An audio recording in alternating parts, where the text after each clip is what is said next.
down here in the Cargill Mining District, and we've been down here for a few days and having some fun, and we picked up some samples to play with. And what we're going to be working on today, actually demonstrating, is the new Rockstar rock crusher.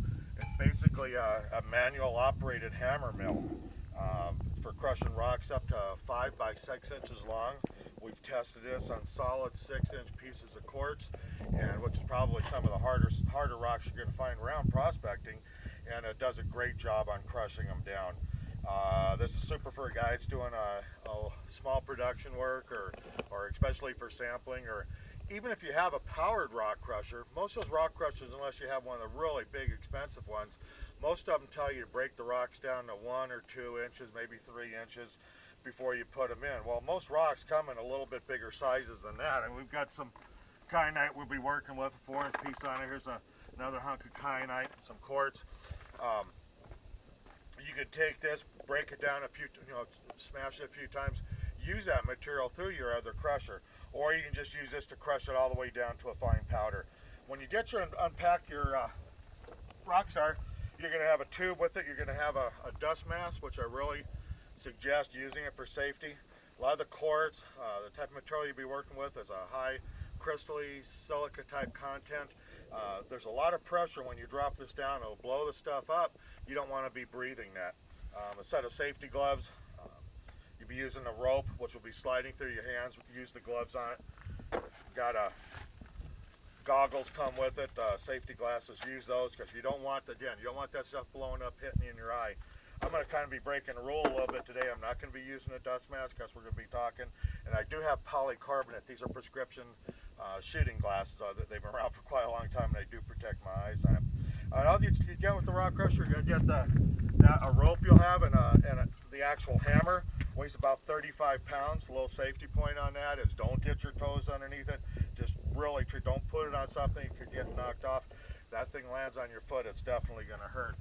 Inside the rock crusher, got sitting over here, we actually have the heart of the rock crusher. This is a star, and it's been welded and hardened across the top. We put a bead of really hard weld on it, and the rock crusher itself, with the hammer weighing about 35 pounds, when you drop it from the surface up here, you're generating about 3,500 psi, which is quite a bit to crush the rocks. You drop this in, you're putting all of that surface area on these 4 edges here. Well, that magnifies that, amplifies it about 10 times. So we figured out you're getting probably somewhere around 30,000 psi across the face of this to break those larger pieces of rock. The way you get started is just drop this down inside here. We take a few large pieces of rock inside there. Put my gloves on real quick here.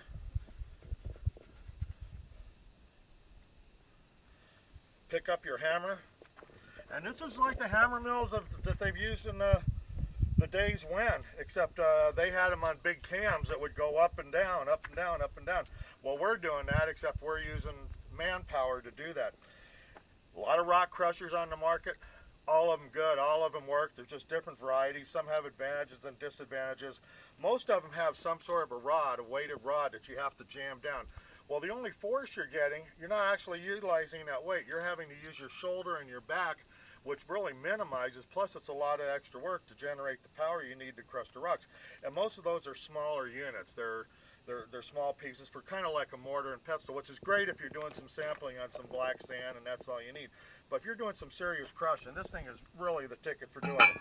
You pull this up, put it in about 1 inch, and just start dropping it on those rocks we put inside there. A few blows on it, and I could hear it kind of breaking stuff on it. I'm looking down inside her. We're about halfway broken up on those pieces, and I don't need to go too far in them, because all I want to do on those pieces is just split them up. So if we're taking a big piece, making smaller pieces on it, we'll dump this out into a can, and you can see we're already starting to get a lot of rock coming out of it. We'll go ahead and pull out our star and dump our material into there. We've actually got those 3 big pieces of put in there just with a couple blows. We blew this down basically 2 and 3 inch size pieces of rocks, and a lot smaller. I'd add up a piece of quartz I threw in there with it, and it's all busted up. We'll put it into our classifier. That's a little bit. And even just that, what we've already done, we've got some small pieces going, and we'll go ahead and put a few more back in here.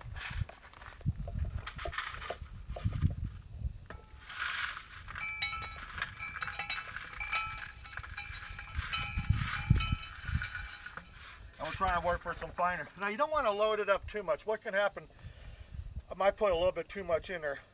We don't have the star in there anymore because we've already busted our big rock into smaller pieces. If you load too much in there, you kind of defeat the purpose because now it kind of cushions it. So you want to put maybe an inch or so in there, especially bigger pieces in there when you're doing it. I say bigger, we're down there to the 1 or 2 inch pieces. You can see how that dust is blowing up on it. If you're doing this at home, make sure you got some breeze coming by. If you don't, put a fan back here behind you. Have that fan blowing that dust away from you. I'm going to step back just a little bit because it was poof, a lot of it's coming up on there.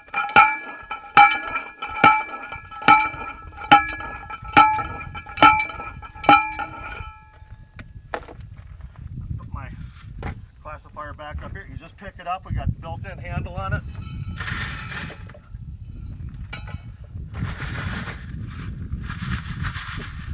And even though we saw some big pieces in there, look what we're getting down to our fine stuff in there. We're getting down to panable stuff on it with just a few blows on it.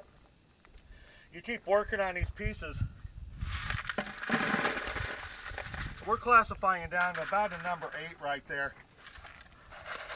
There's a lot of, and again, don't forget that all started out with the 4 or 5 big pieces that we threw inside there. And most of that stuff is gravel sized pieces. A few of the heavy quartz pieces are still kind of chunky on there. You keep working on that, taking it all the way down to it'll go down to -50 or -60 mesh. When we're doing our assay with our X-ray gun, when we're doing that, we want to get our stuff down to at least a -30, a -50. You guys working the blue bowl that want to try it, you want to see it down to about a -30. I say -30, what I mean is you put a 30 mesh over it, anything that falls through it's going to be smaller, so they call that -30. Just with that, what we had crushed it to that little, you can see that's all classifying out through that. If we thought there was any gold in this, we could pan it out right now. We've got the big pieces. We could look for any specimen gold in here. And of course, this kyanite and a little bit of quartz in there. We're probably not going to find any gold in that. But if we were, that would be a good time to look for any specimen. If you find some specimen gold, meaning quartz or the rock that has the gold in it, hang on to those. Those things are probably worth more than just the regular gold prices. If you want to go all the way down to fine mesh, you just keep working on the unit. Just keep dumping it in. I wouldn't put a whole bunch in at a time. The thing we're going to do is we're going to take a little bigger stuff off, and just to speed things up a little, we'll go ahead and work with our smaller stuff.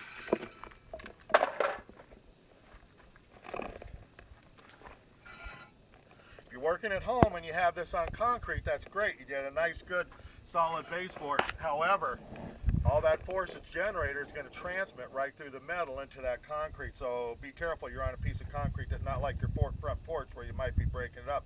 You could put a piece of heavy-duty plywood underneath it or a thin piece of really heavy rubber, but the more you put underneath it, the more energy it takes away from the unit. I like to use it just on a hard packed ground like we're working on right now. Do a few more blows on this.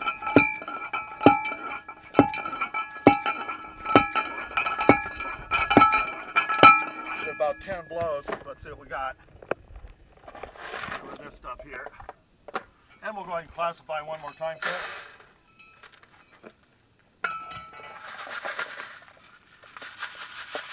And now most of our pieces are all getting really small size there.